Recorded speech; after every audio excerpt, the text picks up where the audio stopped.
Candace Owens goes nuclear on Whoopi Goldberg of The View. You are not gonna want to miss this.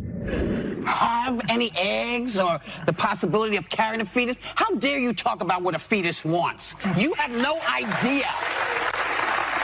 What? Now, I'm fine if you disagree with abortion. I have no problem with that. My problem comes when you tell me what I need to do with my doctor and my family. How dare you? Candace Owens absolutely tears apart the hosts of All The View, including Joy Behar and Whoopi Goldberg.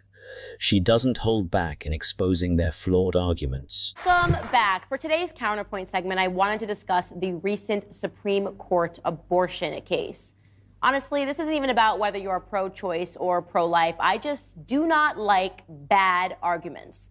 And the arguments that are coming from the left right now are absolutely bonkers. So let's start with absolutely bonkers, Joy Behar. It's a very interesting schism that goes on here because on the one hand, sex sells everywhere. I mean, you can't see an aspirin commercial without somebody having sex. Mm-hmm. You cannot turn on any program, especially on streaming, where people are having, there's soft porn everywhere now. Right. They encourage all of that. It sells everything. Sex sells. Yeah. And yet when it comes to the reality of pregnancy, this particular group of people on the right in this country and these religious zealots do not understand the reality of what happens when you have sex.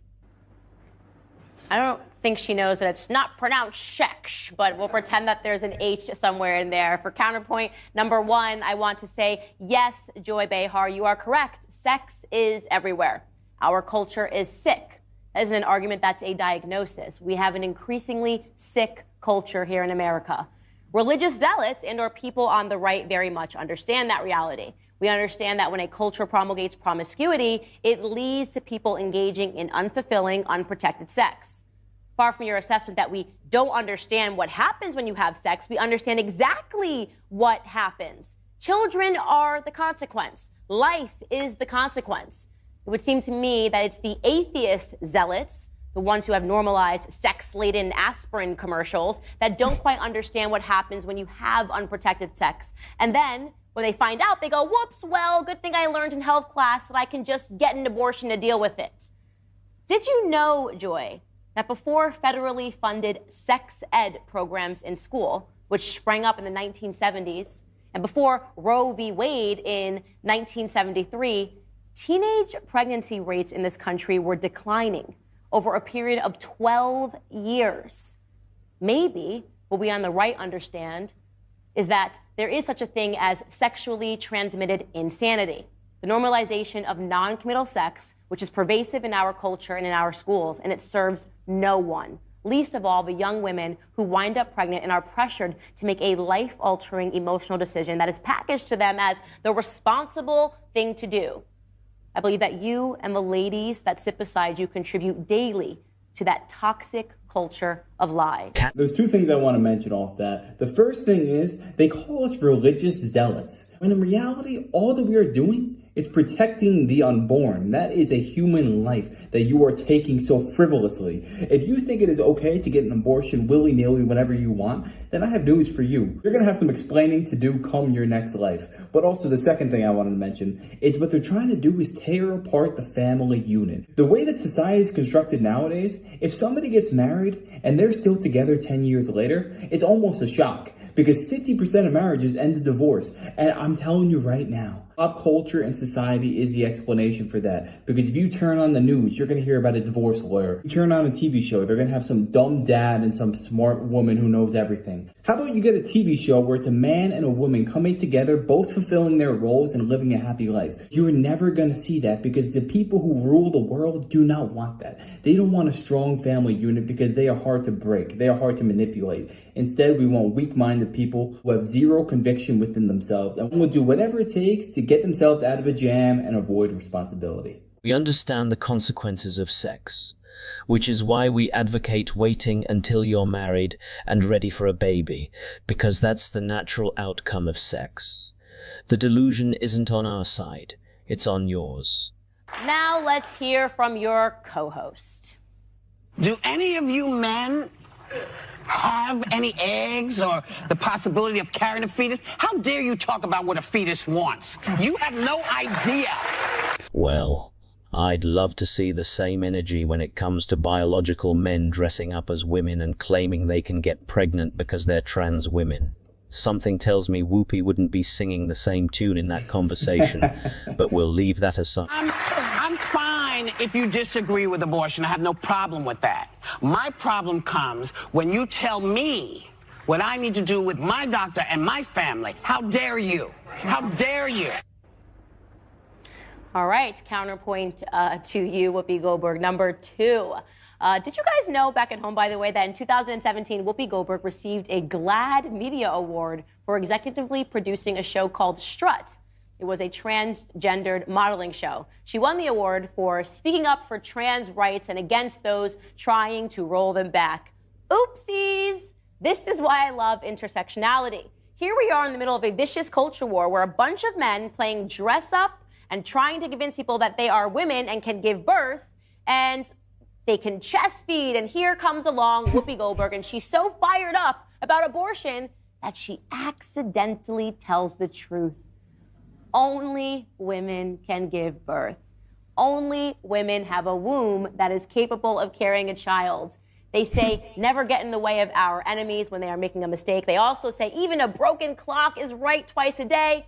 I say, thanks, Whoopi, for proving that even idiots are capable of understanding basic biology. I'll tell you what you could say that would piss off any single one of these activists and people who claim that trans women are women, trans whatever. I'll tell you one thing that you could say. If you happen to confuse a natural-born woman with somebody who claims to be a woman, that natural-born woman will be up in arms, even though she says outwardly that they're the same exact thing. But inside, she would be absolutely fuming. And the reason why is because she knows that what she's saying is nonsense. Everybody knows the truth. XX chromosomes, XY chromosomes, period, end of story. Why are we debating any further? Now, if you want to dress up as a woman, you could do that. If you want to dress up as a man, go ahead. Just stay out of people's lives and don't push it onto other people's children. That's all that a lot of people are asking for. For the last counterpoint, which I believe is so important in terms of this abortion debate, we currently have a culture where men are routinely accused of not stepping up to the plate. In fact, just this week, it was announced that only 18% of households in America today feature a nuclear family unit, a married mother and a father raising children. Make no mistake, father absence is one of the biggest, if not the biggest epidemic that we face in this country today. But why are we expecting men to step up to the plate when we have women that are telling them that they don't have to? Why should men step up when the message that is ringing out loud and clear from mainstream culture and media is that beyond sex, men have no responsibility or say in the lives of their children? I mean, how on earth can someone logically explain how a baby is 100% the property of a woman as it grows inside of her, then the moment that the baby is born, it requires a 50-50 split? Can a man stand before a judge at a child support hearing and say, Your Honor, it was her body, and it was therefore her choice to have this child? The answer, of course, is no.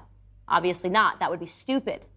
If a man is colloquially referred to as a deadbeat dad for taking no part or responsibility in a child's life as he or she grows up, then the same must also be true for a woman who wants no part or responsibility in a child's life as it grows inside of her.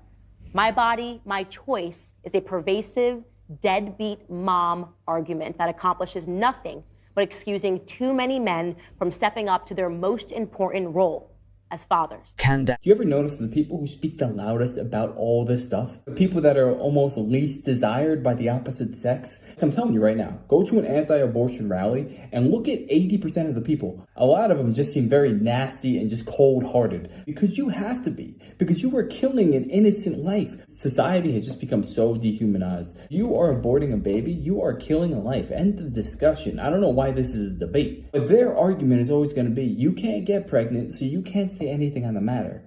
Well, who's going to speak up for the baby who's dying? So I'll tell you what, it is refreshing to see Candace Owens put Whoopi Goldberg in her place. Because Whoopi was saying a lot of stuff without any facts to back it up. It's great seeing Candace Owens just bring the facts right to her, just negate everything that she says. But yeah, let me know your thoughts on this down below. And I also want to know, have any of you guys ever watched one full episode of The View? Has anyone ever subjected themselves to that much torture? Well, please let me know down below. I'd love to hear that. And if you enjoyed, make sure to smash that like, comment, subscribe, and I wish you guys nothing but the best. Till next time. A lot of you don't understand why Trump was so popular. And the reason he's loved is because people in Ohio have never seen somebody like him. That first debate, I'd never seen anything like it. I've never seen a white male billionaire screaming at the top of his lungs, this whole system is rigged. Hillary Clinton and Barack Obama sitting over there looking at him like, no, it's not. And the moderator said, well, Mr. Trump, if in fact the system is rigged, what would be your evidence? He said, I know the system is rigged because I use it. I said, God damn.